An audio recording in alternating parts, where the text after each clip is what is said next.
Mungkin benar anggapan sebagian orang bahwa hidup itu tidak mudah. Sebab apa yang kita inginkan terkadang tidak terwujud di dalam hidup ini. Atau yang terjadi justru malah sebaliknya.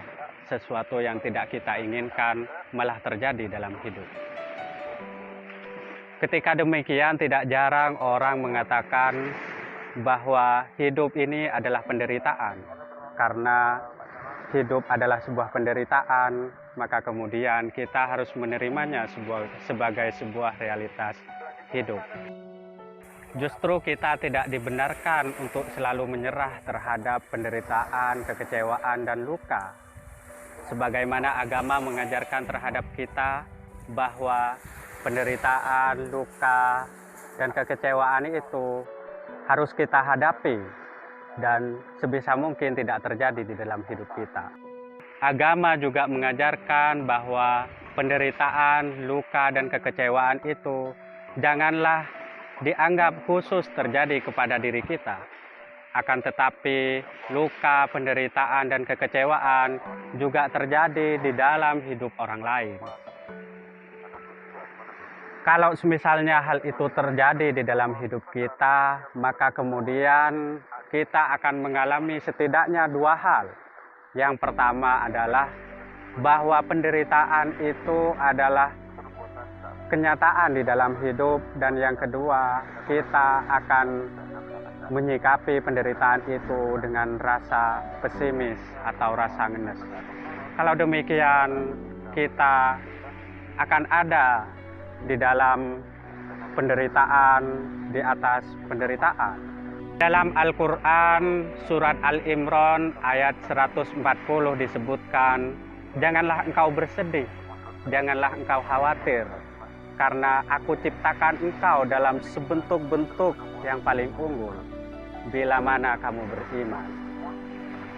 Jika penderitaan, luka, dan kekecewaan terjadi dalam hidupmu, janganlah engkau menyikapi bahwa itu hanya khusus terjadi di dalam hidupmu.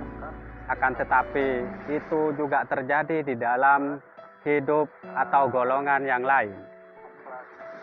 Sebagaimana aku ciptakan sebuah kebahagiaan dan penderitaan, itu silih berganti di dalam kehidupan ini. Semata-mata aku hanya ingin mengetahui imanmu terhadapku, dan aku tidak mensukai orang-orang yang zalim. Ayat itu sebenarnya ingin mengajarkan terhadap kita, jika suatu saat kita diberi ujian berupa luka, penderitaan, dan kekecewaan, maka kita sebenarnya diajarkan sebagai tolak ukur kita untuk mengerti sebuah penderitaan yang kita alami juga berlaku pada orang lain. Itu sebagai bentuk simpati kita dan akan membentuk solidaritas kita terhadap orang lain. Justru sebaliknya, bila mana penderitaan, kekecewaan, dan luka itu kita ratapi hanya sebentuk kekecewaan terhadap diri kita sendiri, maka itu akan menganggap penderitaan itu hanya terjadi pada diri kita, dan yang mengalami penderitaan, kebahagiaan itu hanya orang lain. Kalau semisalkan demikian, tidak jarang akan terjadi sebuah rasa iri dan dengki karena menganggap hanya orang lain yang bahagia dan kita yang menderita.